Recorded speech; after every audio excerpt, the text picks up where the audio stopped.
Bonjour, nous nous réjouissons de pouvoir, en ligne avec les recommandations des autorités locales, reprendre l'accueil du public qui est au cœur de notre mission. Je sais la situation difficile de nombre d'entre vous qui attendent avec impatience de pouvoir prendre rendez-vous.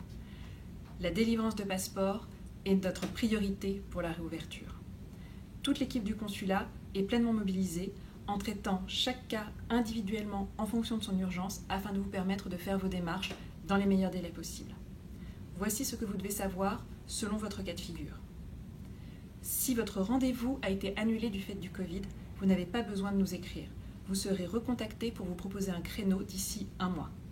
Nous avons plus de 1800 demandes à traiter. Si vous n'avez pas encore reçu de courriel, c'est que un autre cas, encore plus urgent que le vôtre, a dû être traité avant vous. Si vous n'aviez pas rendez-vous, mais que votre passeport expire dans moins de 3 mois et que vous avez des démarches d'immigration à faire ou un déplacement impérieux à effectuer, envoyez-nous un mail via le formulaire de contact sur le site du consulat. Nous vous recontacterons, là encore, en fonction des priorités. Si votre passeport expire dans plus de 3 mois, nous vous invitons à attendre le retour du fonctionnement normal du service des passeports. Le calendrier de prise de rendez-vous sera remis en ligne dès que nous aurons reçu toutes les personnes dont le rendez-vous a été annulé et les cas urgents. Enfin, si vous aviez demandé un titre d'identité avant la fermeture au public et que vous avez été averti qu'il était disponible au consulat, vous pouvez venir le chercher sur rendez-vous uniquement. Pour faire face aux très nombreuses demandes en attente, l'équipe du service des passeports a été renforcée et nous ouvrons de nouveaux créneaux en proposant de façon exceptionnelle des rendez-vous le samedi durant quelques semaines. Nous faisons notre maximum. Pour permettre un retour à la normale aussi vite que possible, nous avons aussi besoin de votre aide. Nous vous demandons en particulier de nous prévenir si vous ne pouvez pas honorer votre rendez-vous. Jusqu'à 10% des usagers ne se présentent pas, ce qui porte préjudice aux autres demandeurs en attente.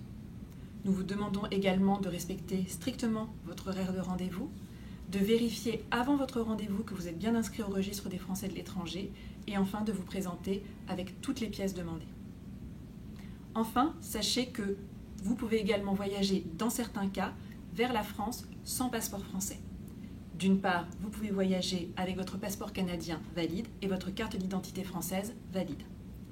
D'autre part, si vous êtes ressortissant français et que vous disposez des documents vous permettant d'entrer en France, vous pouvez voyager avec vos enfants mineurs ou votre conjoint, même si ceux-ci ne disposent pas de passeport français.